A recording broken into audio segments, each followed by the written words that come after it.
8 de janeiro de 2023. Tudo o que eles não querem que você saiba.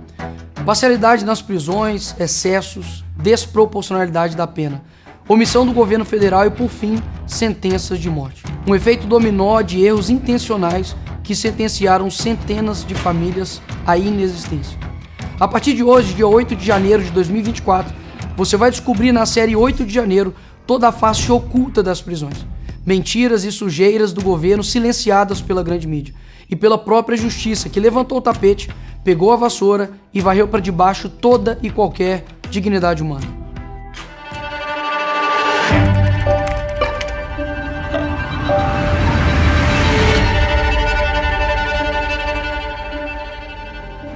Por trás de mais de 2.000 presos por ordem do STF no dia 8 de janeiro, existem mais do que imagens selecionadas. Existem famílias que sofrem pelas suas ausências até hoje.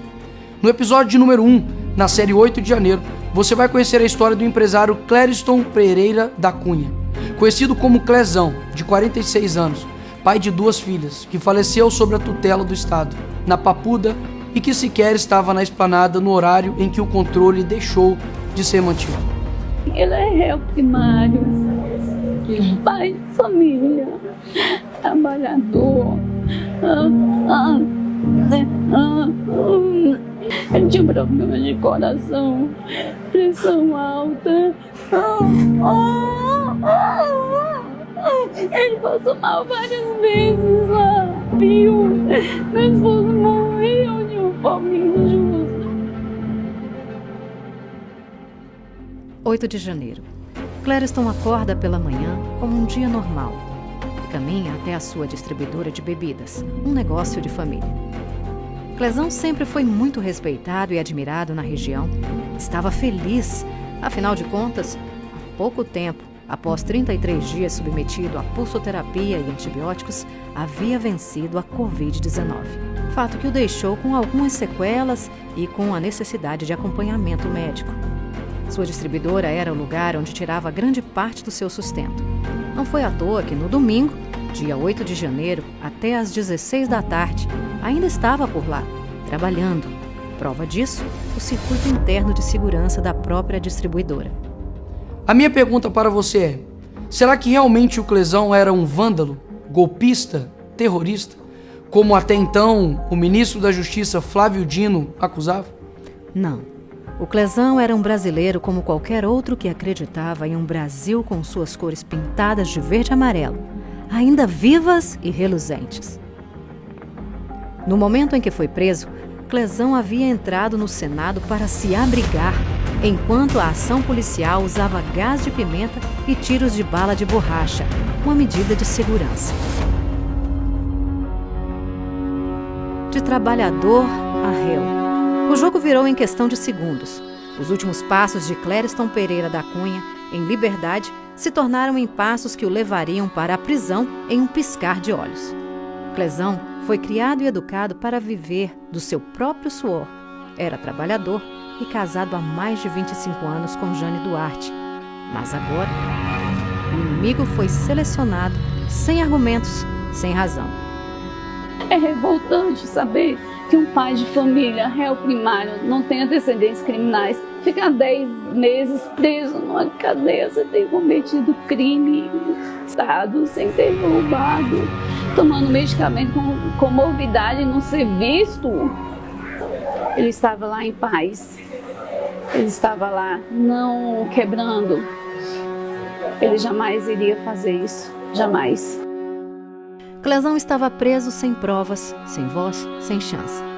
E não sou eu que estou dizendo, mas o próprio representante do Ministério Público Federal. A Procuradoria-Geral da República, aquela que tem como função constitucional de representar e fiscalizar os interesses da União, descartou o flagrante, recomendando ainda que o processo fosse respondido em liberdade. Afinal de contas, Clériston não apresentava risco nenhum à sociedade e nem muito menos representava qualquer possibilidade de tumultos nas investigações. O fato é, enquanto tudo acontecia, o ex-secretário de Segurança Pública do Distrito Federal, Anderson Torres, estava sendo solto, ainda com o uso de uma tornozeleira eletrônica. Se o Anderson havia sido solto de maneira acertada, por qual motivo o Clériston, sem provas e que alguns momentos atrás estava em sua distribuidora trabalhando, não seria? E aqui estão 3 pontos. Ponto número 1. Exceder não é fazer justiça. 3 laudos médicos foram apresentados à justiça mostrando que Clezão sofria de problemas cardíacos. Ponto de número 2. Omissão mata. Clezão foi sentenciado à morte diante da omissão do próprio Supremo Tribunal Federal, quando não atendeu à recomendação da Procuradoria-Geral da República, a PGR, para que tão somente respondesse o processo em liberdade. A minha conclusão, ponto de número 3. O crime contra a democracia realmente aconteceu, mas acredite, também foi cometido pela justiça brasileira. Um dos parênteses mais importantes em tudo isso é a individualização de penas, um princípio do Código de Processo Penal brasileiro, está sendo devidamente ignorado. Olhe para esses 2 processos de outros réus. Cerca de 93% do conteúdo do processo é igual. Onde estão as vozes que deveriam realmente estar ecoando pelo Estado Democrático de Direito? Não há músicas, posts, cancelamentos e nem uma mensagem em letras pequenas nos rodapés dos jornais. Seria esse um 4º ponto?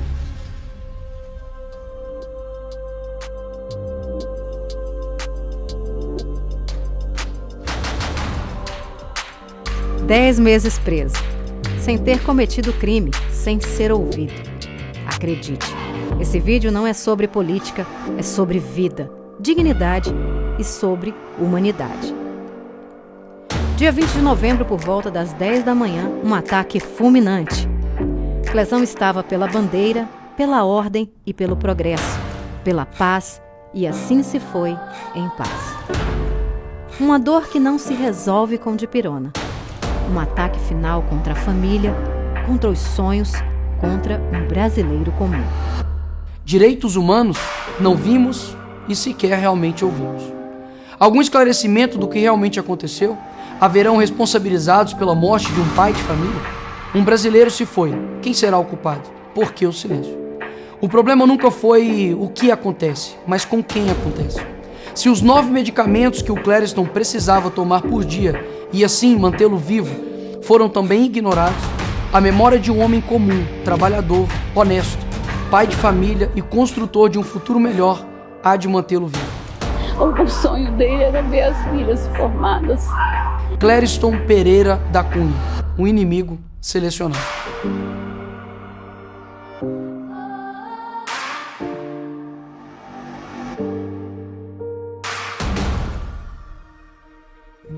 Chorar para aliviar, lutar para honrar. Lágrimas pesadas que lavam a alma e escorrem pelo rosto de quem sente tanta falta de alguém. Do pai, do esposo, do amigo. Clezão foi retirado da sua família sem direito a despedidas. Hoje, o choro é uma tentativa de aliviar e de expressar a dor, ao mesmo tempo que clama pela honra e pelo legado que foi deixado. No Clezão estava a alma do povo brasileiro, de um brasileiro comum que jamais deixará de ser esquecido por outros 200 milhões.